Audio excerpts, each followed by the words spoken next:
Ogene be ya. Ezigbo nwamba anọ. Ojo foga anọ ọbụla ebe atụrụ bọmbụ. Akụkọ ọkpaba nne na ayụfe akọkwala ya. Ikpokọta ode si na ike ọsọ dịkwa ga-adị. Onye chi na-asọ na-asọ onwe ya ọ bụ eziokwu. Nwata anọ ga-egbere gba ọsọ ọgụ gbọọ ya elu. Nwakpọ na-azọ ma n'iche dị ya ofu. Onye eti ya gọziri agọzi n'elu ụwa. Metara ya wee si n'ibi ya na-apụ ala.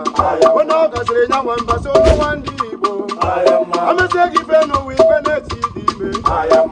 Anyị dọsụ onye ịchaka ose. Ya na nwamba ọnụ na-ekwu okwu. Iyo iyo iyo iyo iyo.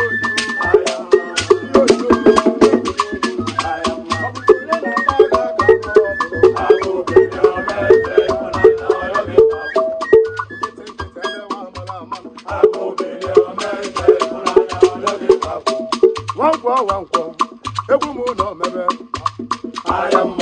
ife kwụlụ ka na-eme atọntị ya gbalụ m egwu ekere nụ ka nwoke si egote asụkọsị na asụ ndị ilo n'ime gị ọfụma onye we iwo si n'ike taa alụ egbula ozu onye ọzọ dịka ebu konko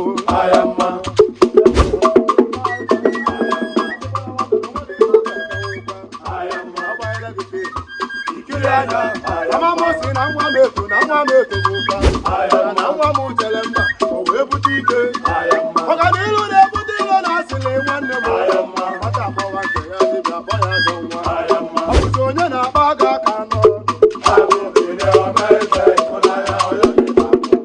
nkịtị emewe amalụ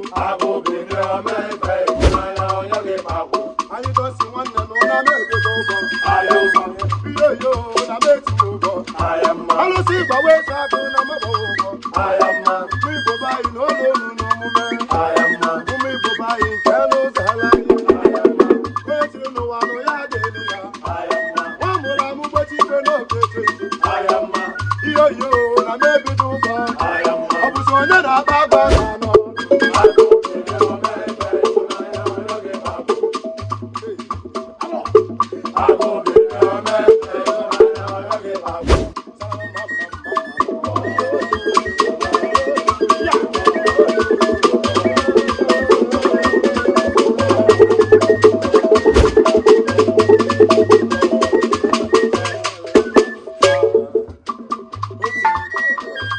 Ogele